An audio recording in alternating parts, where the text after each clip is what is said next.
সকালবেলা morning exercise করুন এবং শরীরকে সচেতন করে তুলুন। মর্নিং এক্সারসাইজ পারে আপনাকে সারাদিনের এক্সারসাইজকে, সারা বডিকে সবল করে তুলতে। আমাদের সকালবেলাটা খুব গুরুত্বপূর্ণ সময়। এই সময় আমরা সময় নষ্ট করা উচিত না।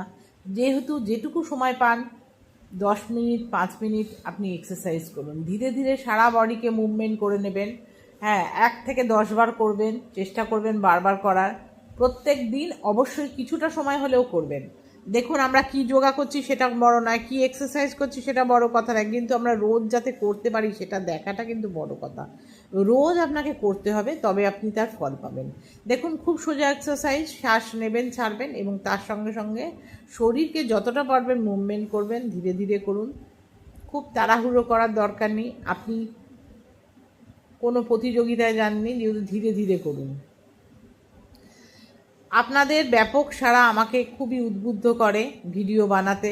আমি অনেকের কাছ থেকেই রেসপন্স পাচ্ছি এবং তারা আমাকে তাদের উপকার পাচ্ছে বলে বারবার জানাচ্ছে। আমাকে একজন শর্ট ক্রিয়া সম্বন্ধে ভিডিও বানাতে বলেছে। আমি অবশ্যই শর্ট ক্রিয়া, জলনীতি, সূত্রনীতি নিয়ে ভিডিও বানাবো, শীঘ্রই বানাবো।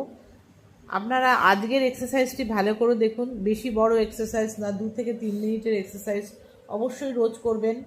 হ্যাঁ, আমি যতবার করছি তার থেকে বেশিবার করবেন। শ্বাস নেবেন ছাড়বেন, ঘরের মধ্যে একটুখানি ফাঁকা জায়গা হলেই এটি করতে পারবেন।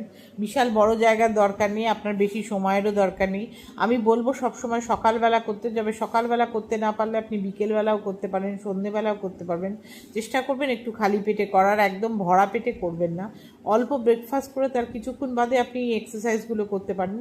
হ্যাঁ, নিজের ব্যালেন্স ঠিক রাখা, হাতে পায়ে যাতে খিঁচ না ধরে, টান ধরে, অনেক সময় ঝিঝি ধরে, এইগুলো করলে কিন্তু আপনার বডি তখনই সবল হয়ে যাবে এবং এই আলসিমিটা কেটে যাবে এবং আপনি অনেক চলাফেরা সহজভাবে করতে পারবেন। অবশ্যই করুন, বারবার করুন।